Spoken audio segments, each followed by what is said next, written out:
pension income or capital withdrawal.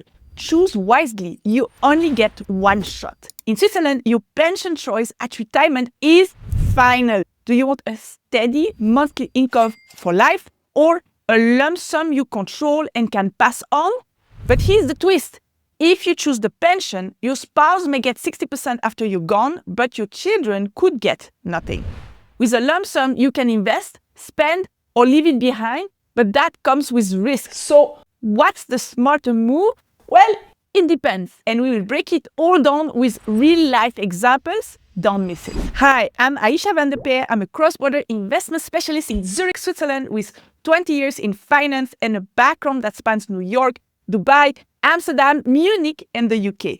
On this channel, we dive into the financial questions that matter most to high-earning expats and anyone managing their finances across several countries. When you retire in Switzerland, you can choose whether you want to take an allowance, a monthly allowance that you will get forever, so basically a lifelong annuity, which we also call Rente in German or Rente in French, or you can choose to withdraw the capital at once, so Kapitalbezug or retirer le capital in French, and that means that you get this one-time payment rather than a monthly income. You need to make that choice at retirement time, and this choice is irreversible, meaning once you've made your decision, you can't change your mind anymore. That's why this is one of the most important financial decisions you have to make at retirement. And all of this is defined as part of the Swiss Occupational Pension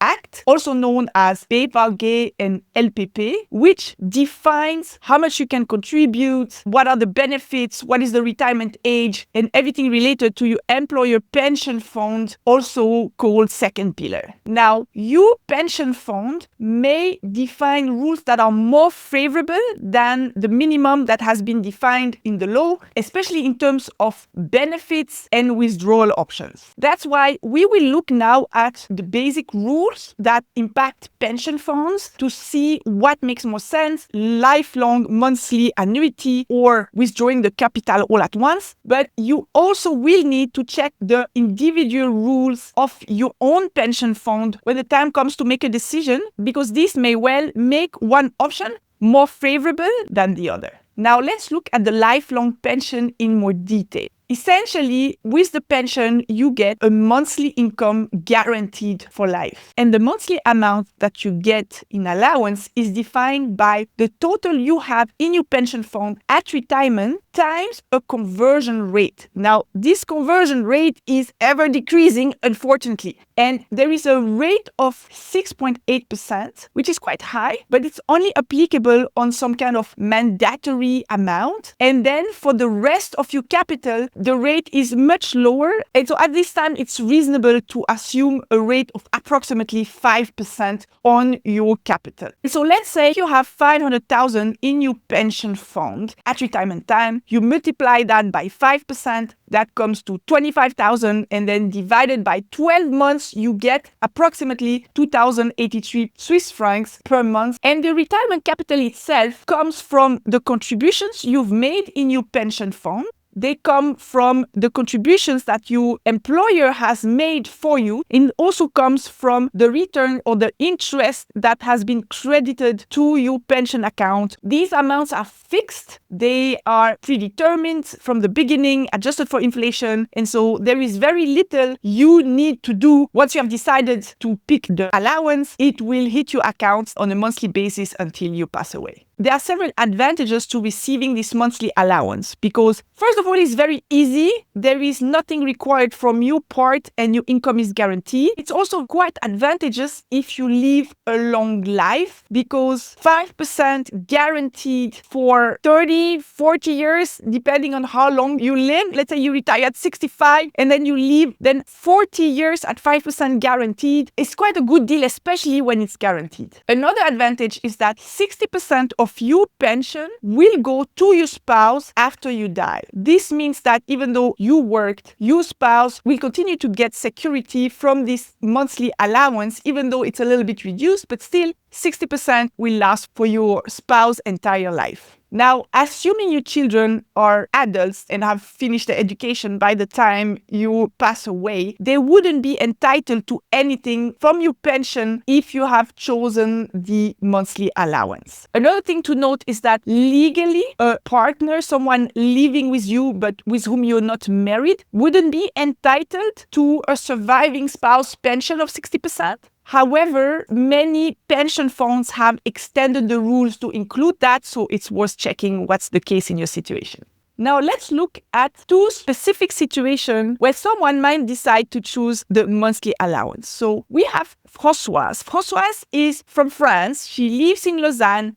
She's 65 years old and she's quite good at managing money, so she would be okay with withdrawing the capital. However, she is in poor health and her husband, Mark, however, is not that good with managing money. He actually had a pension fund which he decided at some point to withdraw completely to open a restaurant, but that restaurant didn't work out and essentially he lost everything. And so Françoise, who has 800,000 in her pension fund, prefers to take the monthly allowance because as she is thinking she might pass away before Mark, he would be left with a monthly allowance that would last his entire life and he wouldn't have to manage it and there wouldn't be any negative surprise on that front. And so this would definitely help guarantee his financial security after she's gone. Let's look at another situation. We have Elena from Hungary. Elena is turning 65 this year. She is divorced and she had to go back to work later in life following her divorce. She unfortunately has a habit of spending too much.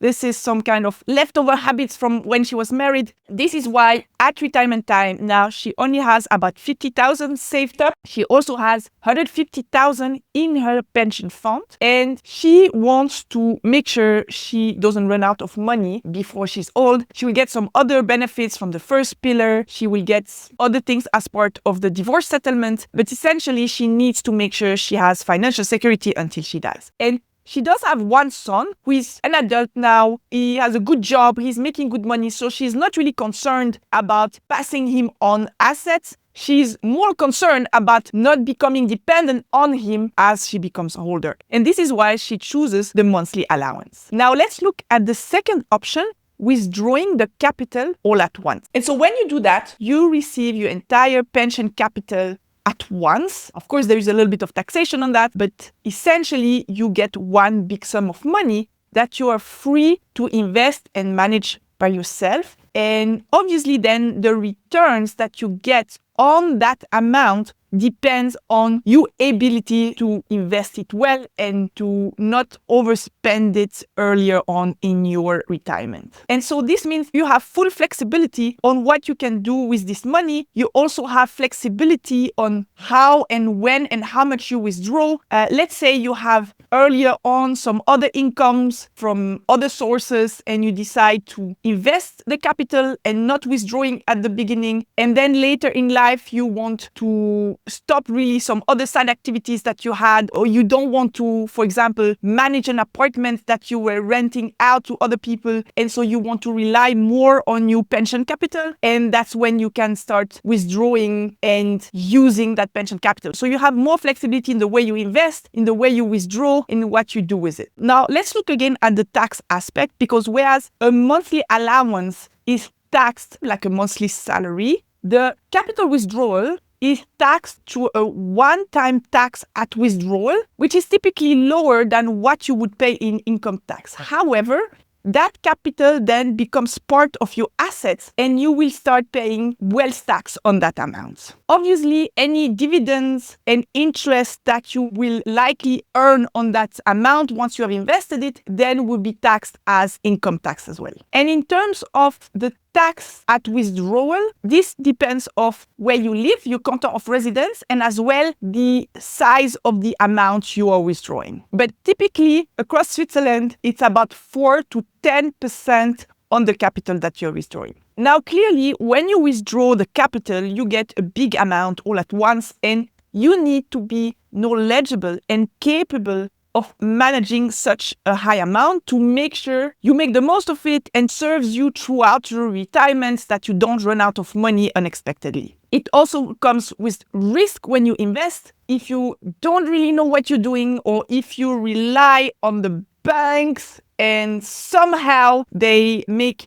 poor investment choices for you, which unfortunately happens a lot too often, then you could essentially run out of money during retirement. This is a situation that's all too common. Now, clearly, when you know how to invest and make the most of the money, and especially if you have children and you would like to leave them something from that pension fund, from the contributions that you've made after you pass away, then withdrawing the capital makes a lot of sense. Now, let's look at two situations where it would make sense for the person to withdraw the capital. This is the case for Diana, who is from Germany. She's 64. She lives in Basel. She has been working in the pharma sector for over 25 years. And she's widowed. Her husband passed away 10 years ago. She has 2 adult children, and she has been investing privately for many years. She has managed to grow a portfolio worth 1.5 million Swiss francs. And she obviously also have pension assets, which are worth at the time of retirement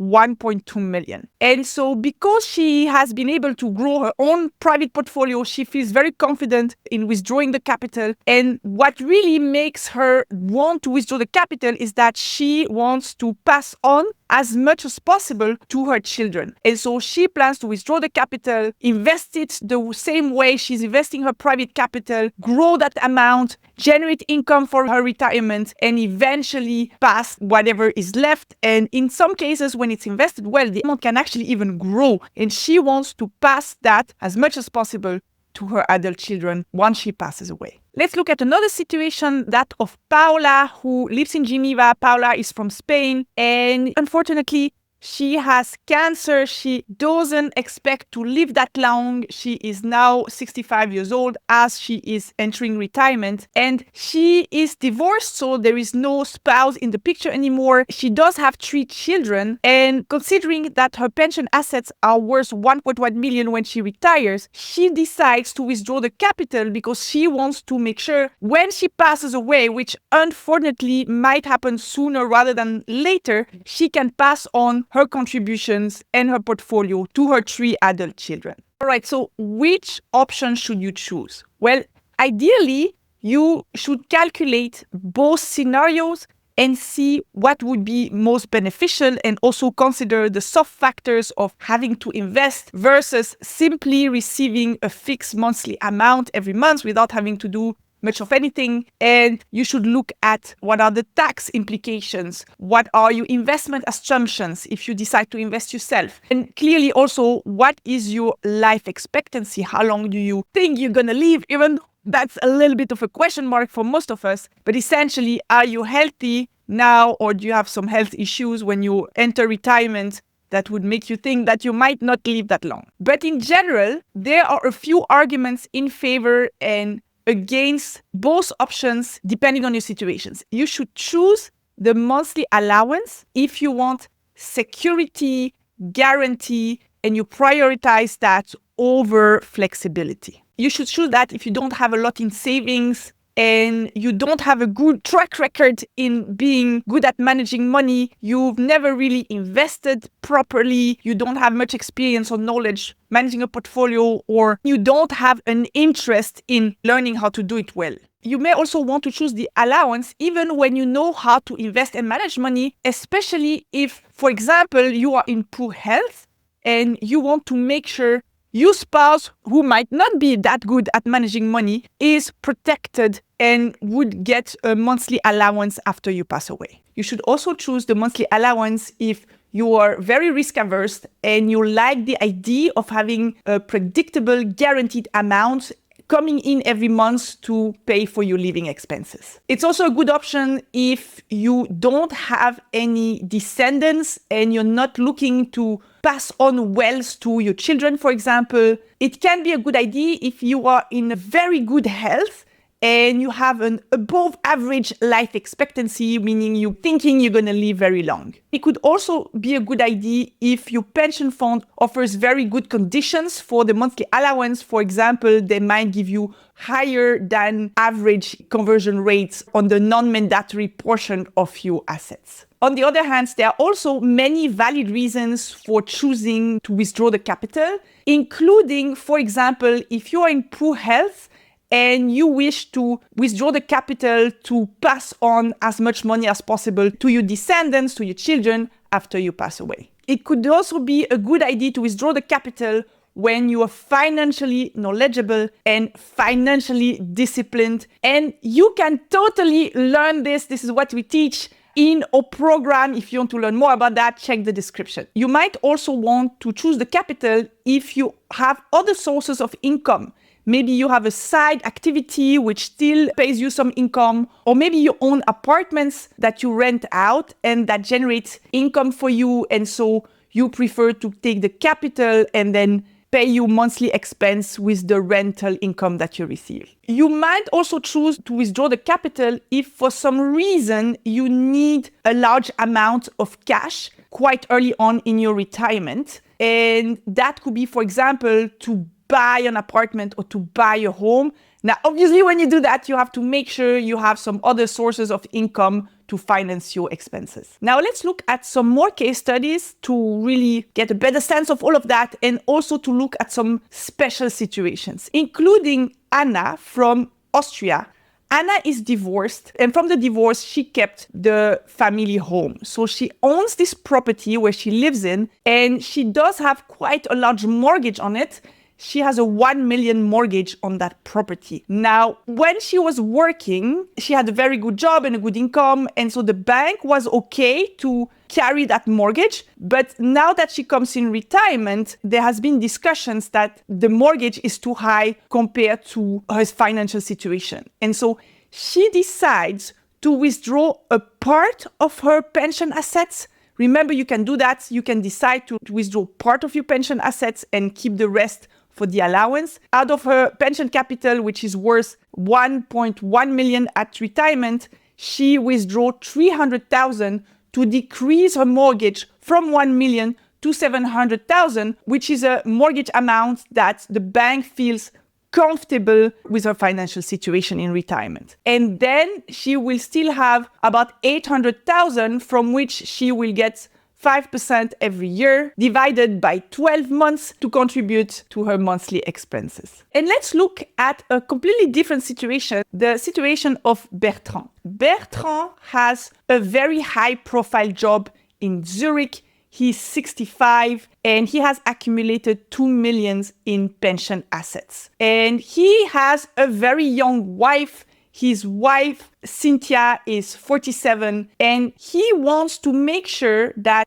when he passes away, she will be protected and she will have financial security for the rest of her life. Clearly, he also has other assets. He has properties that he rents out. He has a private investment portfolio. But all of that, when he passes away, will be divided among his wife and his children. And he wants to make sure that his wife, who doesn't have much experience yet in managing money and assets, would have a certain level of guaranteed income until she dies. And so this is why he chooses the monthly allowance, even though he has a lot of money, he has a lot of assets, he has children. And so as you see, different situations could mean different choices for different people. And finally, let's look at the situation of Heather. Heather is American. She lives in Canton Zug.